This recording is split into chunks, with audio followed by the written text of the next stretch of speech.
السلام علیکم ناظرین، آپ دیکھ رہے ہیں مبشر لقمان یوٹیوب چینل. میں ہوں سمینہ رانا. ہمارے ساتھ تشریف رکھتے ہیں مبشر لقمان صاحب. السلام علیکم سر، کیسے ہیں آپ؟ وعلیکم السلام، اللہ کا شکر ہے. سر آج 1 اپریل ہے اور یہ جو کمیشن بنا تھا اس کے ساتھ کچھ پھول ہو گیا ہے. ویسے تو کافی سنجیدہ خبر ہے لیکن آن لائٹر نوٹ میں نے کہہ دیا. سر سابق سی جی تصدق حسین جیلانی نے معذرت کر لی ہے کمیشن کا سربراہ بننے سے. انہوں نے کہا ہے کہ انہیں ٹی او آرز پر اعتراضات ہیں اور کچھ پوائنٹس بھی انہوں نے بتائے ہیں کہ ٹی او آرز میں یہ چیزیں مسنگ تھی یا ان چیزوں کا ذکر ہی نہیں تھا. تو مبشر صاحب، کیا ٹی او آرز طے کرتے وقت جلد بازی کا مظاہرہ کیا گیا اور ان پوائنٹس کو کیوں نظر انداز کیا گیا جن کی جانب تصدق صاحب اشارہ کر رہے ہیں؟ نہیں، میرا خیال ہے کہ انہوں نے جو اشارہ کیا وہ کیا، اس میں 2 لفظ لکھے ہوئے ہیں: انسٹیٹیوشنل کنسلٹیشن. اور بیسیکلی تصدق جیلانی صاحب جو ہیں ان کا یہ کہنا ہے کہ وہ as a single member bench institutional consultation نہیں کر سکتے. وہ تو پروب کر سکتے ہیں اگر کوئی آئے اور ان کو بلائیں اور وہ تعاون کرے. اب یہاں پہ دوسرا، کل سے جو باتیں ہو رہی تھی، تصدق جیلانی صاحب کو شاید یہ بھی شک تھا کہ یہ ججز میں سے کوئی نہیں آئے گا ان کے پاس، کیونکہ وہ سرونگ ججز ہیں، یہ ریٹائرڈ جج ہیں. تو ایک امبیرسمنٹ والی سچویشن میرا خیال ہے انہوں نے بھی اوائڈ کی. حیرانی مجھے اس بات کی ہے کہ اعظم نذیر تارڑ صاحب نے کل یہ کہا تھا کہ تصدق حسین جیلانی صاحب سے ان کو آن بورڈ لیا گیا ان کا نام دینے سے پہلے. آج انہوں نے یہ کہہ دیا تو obviously he was not on board. کہیں نہ کہیں اعظم نذیر تارڑ کو کوئی غلط فہمی ہوئی ہے. اور تیسری چیز یہ ہے کہ اب یہ کافی انٹرسٹنگ معاملہ ہو گیا، کیونکہ آپ کو پتا ہے کہ سپریم کورٹ کے چیف جسٹس نے اس پہ سو موٹو ایکشن لے لیا ابھی 2-4 گھنٹے جی پہلے، جی جی. اور اس سے کافی پرابلمز ہو جائیں گی اب. اور تو سر اب کیا اس میں ہوگا؟ دیکھیں، آپ یہ دیکھیں کہ 6 ججز کی کمپلینٹس ہیں بیسیکلی. ان میں سے 3 ججز نے براہ راست کمپلینٹ کی ہیں اور وہ انکمپلیٹ کمپلینٹس ہیں. 3 ججز جو ہیں وہ آپ سمجھے برادری کے طور پہ انہوں نے ان کے ساتھ وہ انگوٹھا لگا دیا یا دستخط کر دیے کہ چل یار میں تیری سپورٹ میں یہ سائن کر رہا ہوں. لیکن جو اس میں ایکچولی لیٹرز ہیں اس میں کمپلینٹس تو 3 آنریبل ججز کی ہیں. مثلا ایک کہتے ہیں کہ جی اتنے مہینے پہلے، اتنے عرصے پہلے میرے بہنوئی کو اغوا کیا، اور وہ sector commander I S I کے اوپر الزام لگاتے ہیں کہ sector commander I S I نے میرے بہنوئی کو اغوا کیا، لیکن 24 گھنٹے بعد خیر وہ ریلیز ہو گیا، اس میں تشدد بھی کیا گیا. اب پہلی بات یہ ہے کہ آپ کے بہنوئی کون ہیں، ان کا نام کیا ہے، وہ کرتے کیا ہیں، کیا وہ کسی دہشت گرد تنظیم کے ساتھ تو نہیں ہے؟ کچھ نہیں. میرا مطلب ہے کہ وہ اپنی ذاتی کیپیسٹی میں بھی ان سے کوئی سوال و جواب ہو سکتے ہیں نا، کہ صرف اس لیے تو نہیں کہ وہ ایک آنریبل جج صاحب کے بہنوئی ہیں. دوسری بات یہ ہے کہ آپ نے اس وقت پولیس میں رپورٹ کیوں نہیں کی، آپ نے ایف آئی آر کیوں نہیں کی، آپ نے اس کے اوپر جو ہے وہ کسی قسم کی کوئی سو موٹو نہیں لیا، کوئی انجنکشن نہیں کی. تو اب آپ کیوں کر رہے ہیں اتنے مہینے کے بعد؟ یا آپ کے پاس کیا ایویڈنس ہے کہ یہ فلاں سیکٹر کمانڈر نے کیا تھا، وہ مبشر لقمان نے نہیں کیا یا سمینہ رانا نے نہیں کیا؟ کوئی تو ریزن ہوگی نا کہ آپ ایک پرٹیکولر نام لگا رہے ہیں. آپ باقی بھی ایجنسیز ہیں، پتہ نہیں بے تحاشا ایجنسیز ہیں، ان میں سے تو کسی آپ سیکٹر کمانڈر کا نام نہیں لگا رہے. اب یہ باتیں پروف کرنی پڑیں گی عدالت میں. اور مجھے لگتا ہے کہ اب کیونکہ چیف جسٹس قاضی فائز صاحب نے ایک روایت ڈالی ہوئی ہے کہ ان کے کیسز جو ہیں وہ ٹیلی کاسٹ ہوتے ہیں ٹیلی ویژن کے اوپر، جی تو یہ بھی ہو جائے. اور اگر یہ کیس ٹیلی کاسٹ ہوتا ہے اور پھر چیف جسٹس بھی یعنی ایک تھریڈ پہ ہیں، ان کے اوپر بھی ایک آپ سمجھیں کوشچن مارک ہے. وہ یہ ہے کہ جی 1 سال پہلے جب چیف جسٹس کے نوٹس میں آئی تھی یہ بات، تو اس وقت انہوں نے کیوں نہیں ایکشن لیا، یا کیا ہوا؟ یا پھر اطہر من اللہ صاحب کا بھی نام آئے گا کہ انہوں نے جسٹس اطہر من اللہ صاحب کو کہا تھا، اور غالب اس وقت اسلام آباد میں، تو انہوں نے غالباً اس کو اگنور کر دیا تھا. جو بھی ہے، میرا مطلب ہے اب یہ سارے سوال اٹھیں گے، ہر ایک کے اوپر اٹھیں گے، بیک اینڈ فورتھ. اور کیا کسی سابق فوجی کو اب عدالت میں بلایا جائے گا، کراس کوسچننگ ہوگی؟ کیا سپریم کورٹ جو ہے وہ ٹرائل کورٹ ہو جائے گا؟ اور کیا واقعی سپریم جوڈیشل کاؤنسل وہ فورم ہے جہاں پہ ججز کرمنل رپورٹس فائل کر سکتے ہیں؟ کیونکہ سپریم جوڈیشل کاؤنسل کی تو کوئی ایمبٹ ہی نہیں ہے جہاں پہ وہ ایسا ہو سکے. تو اب یہ بہت کچھ ہوگا، اور مجھے لگتا ہے کہ آنے والے دنوں میں ان محترم ججز کے لیے کافی امبیرسنگ بھی ہوگا. لیکن امیجیٹلی ان کو چاہیے کہ ہر قسم کے پولیٹیکل کیس سے یہ ہٹ جائیں، اور خاص طور پہ جو عمران خان کے کیسز ہیں ان سے ہٹ جائیں، کیونکہ انہوں نے واضح طور پہ دکھایا ہے کہ ان کی ایک سرٹن آپ سمجھیں لیننگ ہے towards political party and all that. تو اب جو ہے، اور جب تک ان کے کیس کا فیصلہ نہیں ہو جاتا، ان کو کسی فیصلے کے لیے نہیں بیٹھنا چاہیے، کیونکہ ایک مینٹل ٹراما بھی تو ہوگا نا، ان کے اوپر چل رہا ہوگا، تکلیف میں ہوگا. Y should they sit in a case? They should be absolved of all benches right now. Right.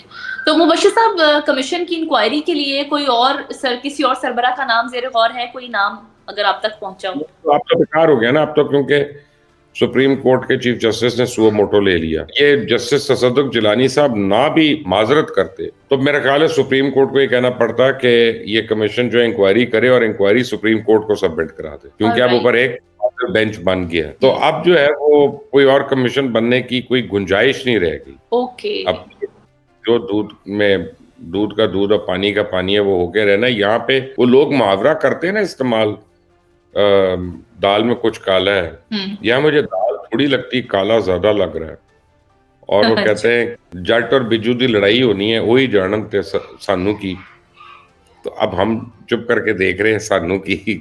تو والا ایسا رائٹ. مبشر صاحب، عمران خان کو بڑا ریلیف ملا ہے اسلام آباد ہائی کورٹ سے. توشہ خانہ کیس میں عمران خان اور ان کی اہلیہ کی سزا معطل کرتے ہوئے رہا کرنے کا حکم دیا ہے. تو عید سے پہلے رہا ہو جائیں گے عمران خان؟ نہیں، رہا تو نہیں ہوتے، کیونکہ دیکھیں وہ کئی اور کیسز میں بھی اندر ہے نا، ایک کیس میں تو نہیں اندر. اور ابھی ان کو چلانز مل گئے ہیں، تو میں خیال ہے کل پرسوں تک وہ 9 مئی والے کیسز جو ہیں وہ بھی شروع ہو جائیں گے. لیکن یہ ایک بڑی واضح وکٹری ہے، اور جو میں آپ کو بہت عرصے سے کہہ رہا ہوں سمینا، اور میں ناظرین کو بھی بتا رہا ہوں کہ اس آج ڈیسیجن سے عمران خان کو یہ پتا چلنا چاہیے کہ ان کے وکلا نے ان کے ساتھ کتنا کھلواڑ کیا اور کتنا ان کے ساتھ سیاست کی ہے، خود اپنے موکل کے ساتھ، اپنے کلائنٹ کے ساتھ. یہ عمران خان کا رائٹ تھا کہ وہ ایک دن بھی اس کیس میں جیل میں نہ جاتے. یہ عمران خان کا رائٹ تھا کہ ان کو یہ ہراسمنٹ، یہ شرمندگی، یہ سکی جو ہے اس سے مبرہ ہوتے. کسی اور کیس کی میں بات نہیں کر رہا، میں اس پرٹیکولر کیس کی بات کر رہا ہوں، کیونکہ اس میں جو دفعات لگی ہوئی تھی، میں آپ کو پہلے دن سے بتا رہا تھا کہ اگر اس دن ان کے وکیل اسی جج سے جس نے یہ سزا سنائی تھی اس کو بھی کہتے کہ آپ ہمیں ریلیف بیل دیں، تو وہ اس کو 1 سے 2 ہفتے کی بیل دینی پڑتی تاکہ سپیریئر کورٹ میں جا کے اس کو رکوا سکتے تھے. انہوں نے نہ یہ ڈیمانڈ کی، نہ انہوں نے ریکویسٹ کی، نہ انہوں نے کوئی اپیل فائل کی. انہوں نے اپنے کلائنٹ کو اریسٹ ہونے دیا، اور اس کے بعد آپ دیکھیں کتنے مہینے انہوں نے اپیل نہیں کی. وکلا میں کتنی لڑائیاں ہوتی رہی ہیں، کبھی کوئی آتا ہے، کبھی کوئی جاتا ہے، کبھی کسی کو فارغ کیا جاتا ہے، کبھی کسی کو بنایا جاتا ہے.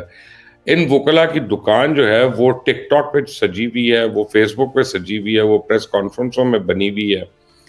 لیکن آج عدالت نے عمران خان کو ریلیف دے دیا، تو عمران خان کو کم از کم آج شام کو جب وہ روزہ کھولے گا یا کھولا ہوگا، کیونکہ یہ پروگرام تو بعد میں چلے گا، تو اس کے بعد اس کو بیٹھ کر یہ سوچنا ہے کہ یہ میرے وکیل میرے ساتھ کس قسم کا کھلواڑ کر رہے ہیں، اور اس کو ساری ٹیم کو فارغ کر چاہیے اپنی. مبشر صاحب، ایک اور ریلیف بھی ملا اسلام آباد ہائی کورٹ سے، اور وہ ملا ہے فواد چودھری کو. انہیں جہلم اراضی اسکینڈل میں ضمانت ان کی منظور کرتے ہوئے رہا کرنے کا حکم دیا ہے.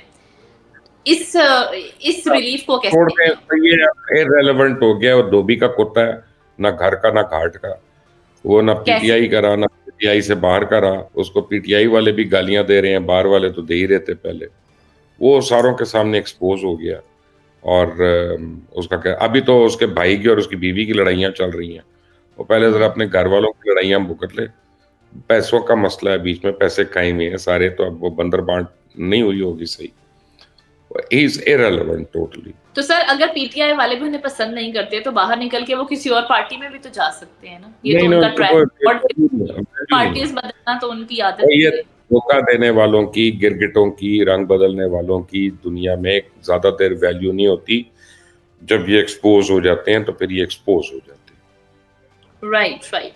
مبشر صاحب، شام حملے کے حوالے سے بات کر لیتے ہیں. جو رپورٹ سامنے آئی ہے اس میں جو حقائق سامنے آئے ہیں، افغانستان میں اس چیز کی منصوبہ بندی ہوئی. اس سے پہلے بھی بہت سارے واقعات ہیں جس میں افغانستان کی سرزمین پاکستان کے خلاف استعمال ہوتی رہی. اب میرا خیال ہے پاکستان کو کوئی اسٹرانگ سٹانس لینا چاہیے, کیا سٹیپس لینے چاہیے کہ افغانستان کے ساتھ اس سنگین معاملے پر بات ہو اور اس چیز کو روکا جا سکے؟ دیکھیں میرا جو جواب ہے نا وہ بڑا سخت ہے اور بڑا اسٹریٹ ہے, اور وہ میرا نہیں خیال کہ ہمارے موجودہ عسکری قیادت کو کوئی اچھا لگے گا, لیکن فیکٹ آف دا میٹر اس کہ اب یہ ثبوت آ گیا ہے تو ہمیں اٹیک کرنا چاہیے افغانستان پہ. ہم نے کس دن اپنا سارا اسلحہ جو ہے, پے لوڈ جو ہے, F-16 جو ہیں اور یہ میزائل جو ہیں, کس دن کے لیے ہم نے بنائی ہیں؟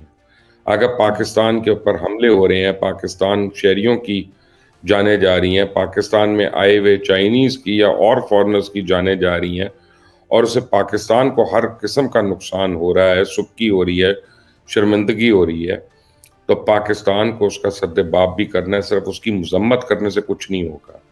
The time has come that Pakistan armed forces were directed by the Prime Minister of Pakistan to take action, immediate action and a deciding action, اور جس میں ان کو منہ توڑ جواب دینا چاہیے اس بات کا. This has been going on for 74 years now. اب اس سے زیادہ اس کا مذاق برداشت نہیں ہونا چاہیے. باقی اگر نہیں کرنا تو نہ کریں. پھر وہ اپنا, اگر ہم باتوں میں صرف ہماری سوورینٹی ہے, ہم صرف نعرے مار کے ہم کہتے ہیں ہم زندہ قوم ہیں, تو کوئی آپ کو نہیں مانے گا کہ آپ زندہ قوم ہیں. جواب دیں. اب یہ قوم کے اوپر ایک آزمائش ہے, قوم کو کھڑا ہونا چاہیے, پوری قوم کو کھڑا ہونا چاہیے اس بات. مبشر صاحب, یہ تو ہم نے ملکی سیاست, سیاسی صورتحال, انٹرنیشنل صورتحال پہ بات کر لی. اب ذرا ایک سوشل ایشو کے حوالے سے بھی آپ کا تجزیہ چاہیے. سر, ٹوبا ٹیک سنگھ کی ماریا قتل پرانی سٹوری ہے, ایک ڈیڑھ ہفتے کی بات ہے یہ, لیکن ایک ویڈیو سامنے آتی ہے جس میں بھائی ماریا کو قتل کر رہا ہے اور ساتھ میں اس کے والد اور باقی لوگ بھی بیٹھے ہیں. سر, یہ بڑی دل دہلا دینے والی ویڈیو تھی, اور اس کے بعد سوشل میڈیا پر بہت ساری ریزنز, مختلف طرح کی وجوہات سامنے آ رہی ہیں. بشیر صاحب, اس طرح کوئی بھی وجہ ہو کسی کو قتل کرنا, اور اس طرح سے خونی رشتوں کی جانب سے ہماری سوسائٹی, ہمارا معاشرہ کس جانب جا رہا ہے؟ سر دیکھیں, کوئی فرق کیوں نہیں پڑتا. سچی بات ہے کہ درندوں کا ملک ہے, پورا ملک اس میں درندے ہیں. وہ وکیلوں میں بھی ہیں, ججوں میں بھی ہیں, صحافیوں میں بھی ہیں, سوشل میڈیا پہ بھی ہیں, ہر شعبے میں ہیں. نہ ہوتے تو آج تک کسی نہ کسی نور مقدم یا پہلی نور مقدم کا کیس کا فیصلہ نہ ہو جاتا, پھانسی نہ ہو جاتی اس کو درخت سے نہ لٹکا دیا جاتا. آپ ایک مجرم کو آپ مثالی پھانسی دیتے نہیں یا سزا دیتے نہیں, اور پھر کہتے ہیں لڑکیاں کیوں قتل ہوئی, کیونکہ جرم تو ہے ہی نہیں لڑکی قتل کرنا اس ملک میں. وہ تو ہم نے اٹھ کے بعد میں وکٹم شیمنگ شروع کر دینی, ہم نے کہنا اس کا کردار ایسا ہی ہے, وہ چلو اب معاف کرو جی, یہ رہ گئے ہیں. جب ماں کی طرف سے کیس, اب ماں ہی معاف کر دے گی بیٹے کو اپنے. یہی اپنا قندیل کے ساتھ بھی ہوا, یہی باقوں کے ساتھ ہوا. کیا میرا مطلب ہے جب آپ نے کرنا ہی نہیں تو پھر جرم ہونے کو کیوں کنڈیم کرنا, اس پہ کیوں شکایت کرنی, کیوں لرزنا آپ نے اس پہ. قوم پہ تو کوئی لرزہ تاری نہیں ہے. چل کے آج دیکھتے ہیں, آپ تو اسلام آباد میں کوسار جا کے دیکھیے گا, آپ کو بکنگ کرانی پڑے گی ورنہ جگہ نہیں ملے گی. میں ایم عالم روڈ جا کے دیکھ لیتا ہوں, آپ کو ثبوت بھیج دوں گا, کسی کو کوئی ٹینشن نہیں. سر, اس طرح کے واقعات کا سدباب نہیں ہونا چاہیے, آپ نہیں سمجھتے؟ ایسے ہوگا سمینا, میں کیا بول رہا ہوں تمہیں سمجھ نہیں آتا. جب تک ایک قاتل کو پکڑ کے پھانسی نہیں لگاؤ گی اور سرے عام پھانسی نہیں لگاؤ گی, درخت سے نہیں ٹانکو گی کہ چیل کوے کتے گدھ اس کا جسم نہ نوچیں اور کھائیں بمبوڑے, تب تک یہ نہیں رکے گا قتل عام. بس, اور وہ ہونا نہیں تو قتل عام کے لیے ویلکم کر لیں, ہوتا رہے گا. یہ افسوس کا مقام ہے. مبشر صاحب, چلیں کرکٹ کے حوالے سے بات کرتے ہیں. ہمارا لاسٹ کوسچن, بابر اعظم کپتان بن گئے, سر کیا کہیں گے؟ دوبارہ پورا مافیا آ گیا, وہی سایہ کارپوریشن, اب انضمام الحق بھی آ جائے گا. اور آپ یہ ورلڈ کپ جو 9 ہفتے کے بعد ہے, 11 ہفتے کے بعد ہے, بڑی بری طرح ہارے گے, فکر نہ کریں. یہ میں ابھی کہہ رہا ہوں, ابھی لوگ مجھے برا بھلا کہیں گے, جب ہاریں گے نا 11 ہفتے کے بعد اور بری طرح کٹ پڑے گی ان کو, تو پھر مجھے نا اس وقت کم از کم اس وقت بھی کہہ دینا کہ ہاں وہ ایک آدمی تھا, اس نے سچ بولا تھا, ہمیں سمجھ نہیں آئی تھی. پیسے کی نوٹ کی, یہ سارے کھابے والے ہیں, بس دیہڑیاں لگی ہوئی ہیں, لگی رہیں گی, ختم بات. بہت شکریہ مبشر صاحب آپ کی قیمتی وقت اور آپ کے تجزیے کا.